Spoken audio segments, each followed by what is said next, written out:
Let me ask you, are you feeling balanced today? That is the topic of conversation. We will be balancing chemical equations and applying the law of conservation of mass as we do so. By the end of this video, you should be able to employ all of the balancing strategies for both chemical equations and hopefully in your personal life as well. Without further ado, shall we balance?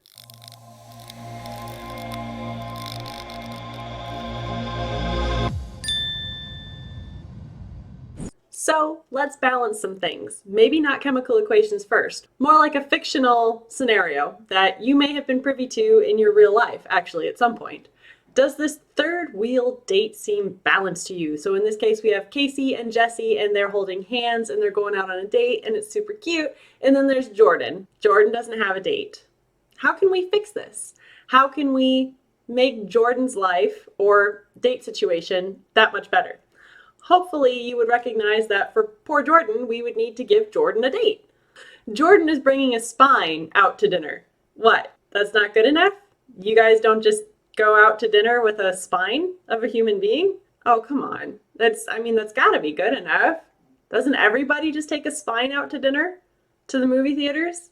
It adds a whole new meaning to necking in the movie theaters, if you know what I mean. Oh no! Okay. I catch your drift. So maybe just giving Jordan a spine to go on a date with wasn't good enough. So we'll give Jordan a spine with a head. How about that? Now he can actually kiss. No, still not good enough? Well, geez. Hopefully you're realizing that would be a really bad situation for both Jordan and the spine head person. We're going to call the spine head person Lee. And of course, this is a very shocking scenario for both Jordan and Lee, that Jordan would be taking Lee out on a date and Lee is just a head and a spine. It's a bit of an awkward date situation, I think. Now, why did I give you this ridiculous example? This ridiculous example is showing you how ridiculous it is to add just a piece of a person to a date.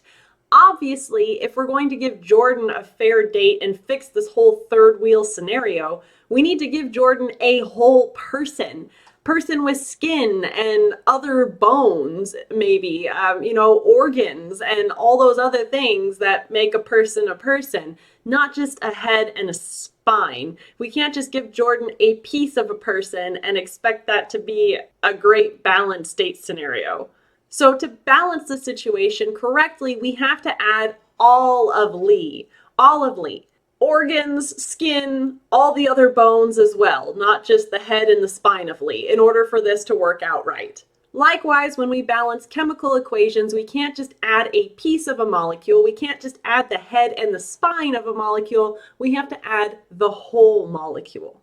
So before we get into chemical equations, I also like to think about this in terms of things that are more familiar, like s'mores. And if you've never had a s'more before, go make one, because they're fantastic. So if we look at this balanced s'mores equation, you can see that we always need 2 graham crackers, 1 marshmallow, and 3 chocolate squares to make a whole s'more, a delicious s'more around your campfire. So if we wanted to make 5 whole s'mores, let's say you have 5 friends around the campfire and they each want their own s'more. We need to figure out, well, how many of the things on the left side of the arrow are reactants do we need to bring to our little campsite in order for all 5 friends to get 5 whole s'mores? So if we're looking at our reactant side, everything over here, we know that per s'more we would need 2 crackers. So how many crackers do we need for 5 whole s'mores? Hopefully you're realizing we would need 5 times 2. We would need 10 crackers. How about marshmallows? How many marshmallows would we need for all 5 friends to get their own s'more sandwich? We need 1 marshmallow per s'more sandwich, so we would need 5 marshmallows. How about the chocolate squares then? We need 3 chocolate squares per s'more sandwich, and we have 5 friends. So that means we need 5 times 3, that would be 15. We would need 15 chocolate squares in order for all of us to get our own s'more sandwich. We're going to be using a very similar strategy, just with chemicals, in balancing chemical equations. But since I know that math is scary, I never jump headfirst into math. First, we're going to model it with some shapes. They're much less scary, circles and squares. But we're going to use the same logic to figure out how many of each we would need on each side. Now remember that these subscripts here mean that there are two H atoms connected together. There are two O atoms connected together. Over here we have two H atoms with one oxygen connected together to make water. So let's symbolize this using circles and squares. We're going to use circles for oxygen atoms and squares for hydrogen atoms. For H2, I'm going to have two squares connected together because that's like two H's. And for oxygen, I'm going to have two circles connected together because I'm representing O with a circle. Then for water, I'll have an O with two squares. Is it just me, or does that drawing look a little bit like the, I think they're called destroyers on Star Wars, the dark side ones that fold up and they make the really weird evil noise and pew, pew, pew, pew. I mean, it kind of looks like that to me anyways. Anyways, we're moving on. So now we need to balance this. So overall, we're looking at the reactant to the product side. So I'm just going to draw an arrow down the middle here so you can see how we're comparing both sides to each other. We're comparing our reactant side to our product side. And we want to make sure that there's equal numbers of circles and squares on both sides. Right now, we can already see, hey, there's two of those squares here, two of the squares over here, and there's one circle, but two circles over here. We have an unbalanced situation going on here, just like our Jordan and Lee situation before. It wasn't a balanced date. We had to add a whole date for Jordan, not just a part of a date.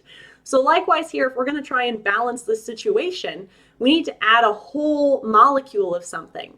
In this case, the only way that we can get more oxygen on the product side, I'm going to add a whole extra water molecule. Now I have 1, 2 circles, 1, 2 circles, so that balances. Except when I did that, I ended up adding an extra 2 squares where I was balanced on the squares before. So now I have 1, 2, 3, 4 squares, and over here I only have 1, 2 squares. So now what do I have to do? I have to counterbalance again. So I have 4 squares on the product side. I need how many squares on the reactant side? I need 4. I need there to be a balanced date situation going here. So I'm going to add another H2 molecule. And then you can see that that fixes my problem. Now I have balanced number of the same atoms on both sides of our reaction arrow. Using the same kind of logic, go ahead and try this same concept yourself using triangles for sodium atoms and hearts for chlorine atoms, and try and balance this equation. Go ahead and pause the video here and give it a try. Just as before, we're going to compare our reactant side of things to our product side of things to try and see how much we have on each side for a balanced date situation. We have 1 sodium atom on the reactant side, so I'll draw 1 triangle, and we have 1 on the product side, another triangle. We have 2 chlorine atoms, 2 hearts connected together on the reactant side, and we have a heart connected to the triangle on the product side. Hopefully right now you can already see that we have 1 heart over here, but we have 2 hearts on the reactant side. So we're not balanced. We need to fix this. We need to get 2 hearts on the product side. So we can't just add a heart by itself and fix the problem. We have to add a triangle heart. We have to add a full person and NaCl molecule. Cool, so if I add another NaCl molecule, I end up with 2 hearts and that's balanced. But now let's check our triangles. Hopefully you can see that I have 2 triangles on the product side, and I only have 1 triangle on the reactant side. Not balanced anymore, shucks. I can add just a single triangle on the reactant side because Na was alone to begin with anyhow. Sweet, I have an equal number of triangles and an equal number of hearts on both sides of my reaction arrow, in the reactants and in the products. So why are we balancing to begin with? What's the point of balancing anyways? The point is we have to do this because matter or mass can't be created or destroyed. In other words, this is called the law of conservation of mass. So whatever we started with, we have to end with. We can't just have atoms magically disappear like poof, vamoosh, you're gone, in thin air. That doesn't happen. Even you, when you start to decay, are made up of carbon and oxygen and nitrogen and all these other chemicals, and all of those atoms will be mixed with the soil or whatever else, however you decide to decompose when you pass on. That's going to be your conservation of mass. In fact, fun factoid here, the carbon that makes up your body was likely at one point a part of a dinosaur, or, it could have been CO2 breathed out by a dinosaur is now something that helps hold your DNA together. That carbon has been around since the beginning of time. Matter can't be created nor destroyed. What we had is what we're always going to have, and they can reshuffle like a deck of cards into different things, but you're not going to just magically destroy what we initially had. All right, so now that you've seen the whole idea or the concept of balancing and why we balance for the law of conservation of mass, let's go through the rules that you should follow in general whenever you need to balance a chemical equation. So just like we were doing before with our triangles and circles and squares and hearts, I drew a line between the reactants and product side so that I could compare the right side or the product side to the left side or the reactant side. And I'm always going to use that strategy. You always want to have a starting point, so I'm going to look at the products, compare them to the reactants, and see what needs to be balanced. Rule number 2, we're going to change the coefficient value, so a value in front of the molecules, and never ever the subscript values. So these are our subscript values. You will never, ever, ever, ever touch those.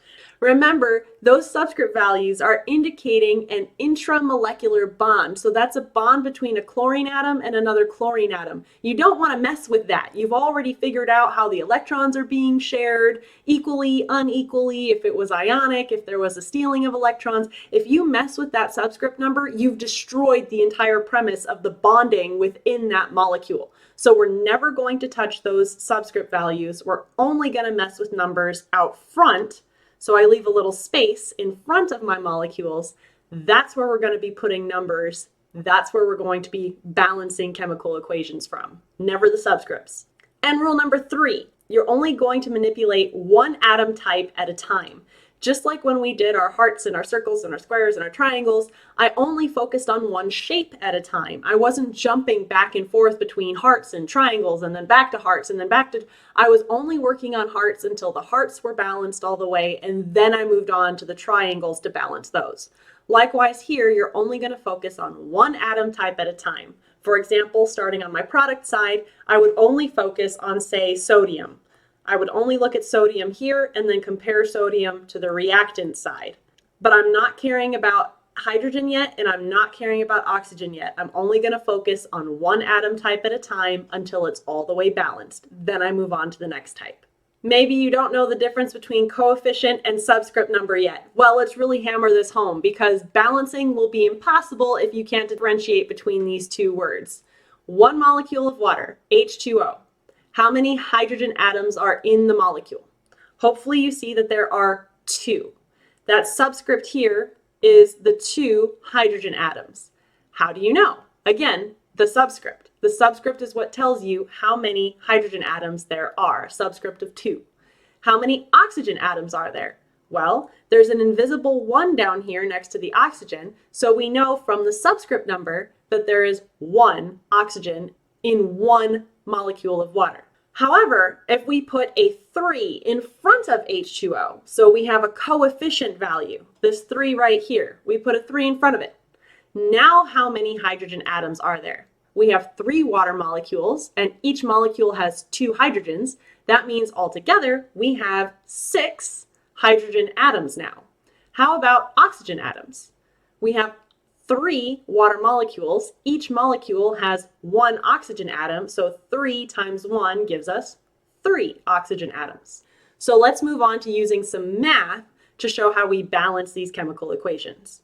As always, we're going to start on the product side, our rule number 1, and figure out how many number of atoms I have of each. In NaCl, I have 1 atom of Na, and I have 1 atom of Cl. There's a subscript 1 in each of these spots, so that's how I know I have 1 of each. On the reactant side, I have 1 atom of Na, because there's an invisible 1 there, and I have 2 atoms of Cl. Setting it up like this makes it really easy to tell where my imbalances are. I can tell right away that my sodium is balanced 1-to-1, but my chlorine is not. I have 2-to-1. So I need to fix this somehow. I need to end up with 2 chlorine atoms on the product side. I'm going to do that by changing an entire molecule's worth, adding an entire Li, not a part of Li. So I'm not going to just do this and fix it that way. I can't just magically add a subscript. That's going to change the actual bonding of Na and Cl entirely if I do that. That doesn't work. Remember, Na plus 1, Cl minus 1. That's the reason we have a 1-to-1 ratio. If I were to add a 2 down here, that's implying that sodium magically has plus 2 charge now. It doesn't. It can't have plus 2 charge. Look at your periodic table. It's not possible. Impossible. So we can't just change the subscript value. The only thing we can change is the coefficient value. Right now, there's a 1 there. What if I was to put a 2 there instead? If I put a 2 here, I now have 2 salt molecules, 2 NaCl molecules. So I would have 2 NAs and 2 Cls. It kind of distributes in like a multiplier in math. So now since I have 2 NaCl molecules, I have 2 Na atoms and I have 2 Cl atoms. Okay, so now let's compare my product to reactants again. That solved my chlorine problem. I have 2 of each now. But now when I compare my next atom type, Na, I have 2-to-1. So fixing one thing, I mess with another. Oh well, we'll just have to go back and fix it again. So now since I have 2 Na atoms on the product side, I also need 2 Na atoms on the reactant side. Again, I cannot just put a subscript down here. That changes the actual bonding of that atom itself. So we can't do subscript changes. We can only manipulate the coefficients when we're balancing. So here, instead of 1 in front of the Na, I'm going to put a 2 just like I did before. Now I have a multiplier. 2 times Na gives me 2 Na atoms. Now if I compare my reactants to products, we can see that each atom type present is balanced with the same number of atoms on the product and reactant side. That means we have successfully balanced this chemical equation. Go ahead and pause the video here and try balancing this first practice chemical equation. First things first, let's separate our products and reactants. I like to draw that line down the center just to remind myself that I am comparing one side to the other.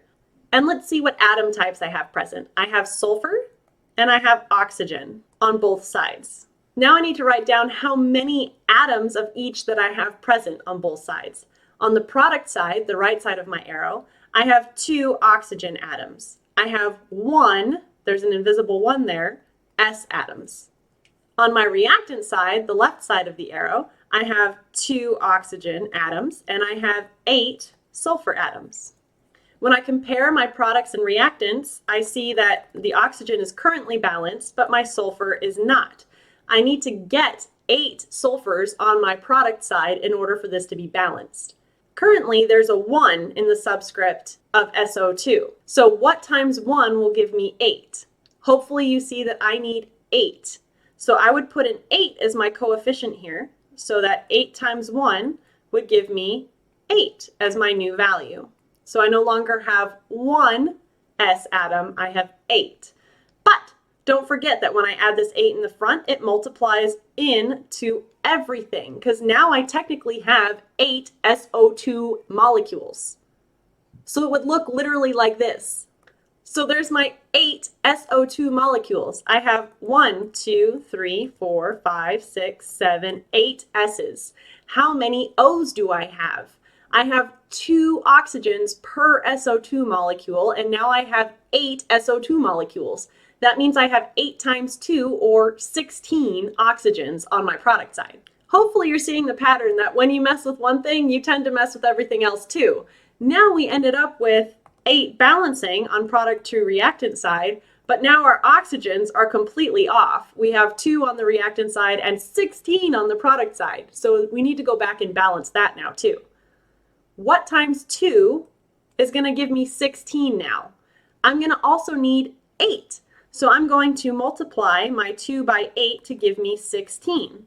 All I need to do is put that 8 as my coefficient, because 8 times 2 gives me 16 oxygen atoms in total on the reactant side. Now I have a balanced chemical equation where my sulfurs and my oxygens have the same atom amount on product and reactant side. Here's your second practice balancing chemical equation. Go ahead and pause the video here and give this one a try. All right, we're gradually making this more challenging. In this case, we have added a whole nother atom type. We have Na, we have oxygen, and we have hydrogen on both sides. How many of each do I have? On the product side, always starting on the product side, I have 1 Na, I have 1 oxygen, and I have 3 hydrogens. Don't let it trip you up that they're in separate molecules. That doesn't matter. We're just figuring out a total of the atoms present. So we have 3 hydrogens. How about on the reactant side now? We have 2 hydrogens, 1 oxygen, and 1 sodium. So comparing our products to reactants, we see that the sodiums are the balanced, we see the oxygens are balanced, and our hydrogens are the ones screwing everything up. Notice that this is an odd number, 3, and an even number, 2. When that happens, you're going to want to try and find a common multiplier between those. Now, if I put a 2 as a multiplier in front of my H2, I now have 2 times 2 gives me 4 hydrogens plus this 1. So it only gives me 5. Wah, wah. We're trying to get to 6, right? What if I try putting the 2 in front of my NaOH instead? Now I have 2 times that H, 2 times the O, 2 times the Na. But in this case, I'd have 2 H's here and 2 H's here. At least now I'd have 4. Wait a second. I was aiming for 6, but now I have 4. Does 2 go into 4? It sure does. So why don't we just try that route? So right now, if I keep that 2 in front of NaOH, I end up with 4 hydrogens total on my product side. And now I just need to try and figure out if I can get 4 hydrogens total on my reactant side. Hydrogen is only found in 1 molecule on the reactant side, so that makes it a little easier in terms of manipulating it. And so I have 2 here. What times 2 would give me 4? 2. So I'm going to put that 2 in the coefficient place. Now I have 2 times 2 and 2 times 1. So here I now have 4 hydrogens. My hydrogens are balanced, but we need to go back and adjust all of our other atoms now that we messed with. Now that this 2 is in front of the water, I also have 2 oxygen atoms on the reactant side. And likewise on the product side, now that I have this 2 here, I have 2 oxygens and 2 sodiums. So that adjusts everything else as well. Okay, well, my oxygens are still balanced now, so that's good. My hydrogens are still balanced, but my sodiums are off. I have 2 sodiums on the product side and 1 sodium on the reactant side. So I need to go check out the reactant side where sodium is and manipulate that coefficient. I currently have 1 there. What times 1 would give me 2? 2. So I'm going to put a 2 in that space, and that'll give me 2 sodium atoms, which balances everything out. Now we have a balanced chemical equation that looks like that. And here is your final balancing practice equation. Go ahead and pause the video here and give this one a try. The atom types we have present are aluminum and oxygen. Aluminum, aluminium, and oxygen. On the product side, I have 2 aluminum atoms and I have 3 oxygen atoms currently.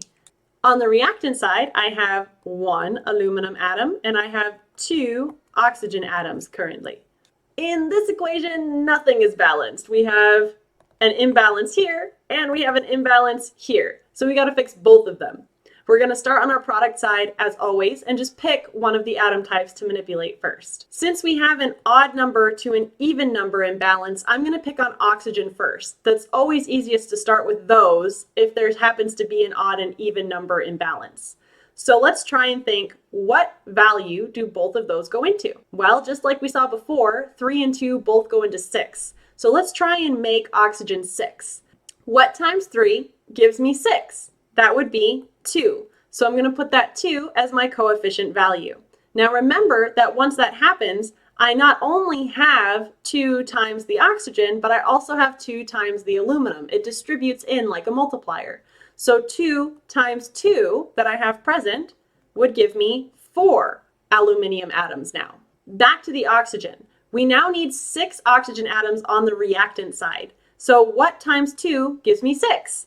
3. So I'm going to put a 3 in my coefficient spot, and that will give me 6 oxygen atoms on both sides. That's now balanced. Now we can move on to aluminium. In this case, we only have 1 on the reactant side, and we need 4. So it's an easy fix. We're just going to put a 4 in front of aluminium as our coefficient multiplier, and that gives us 4 now. And that balances both sides.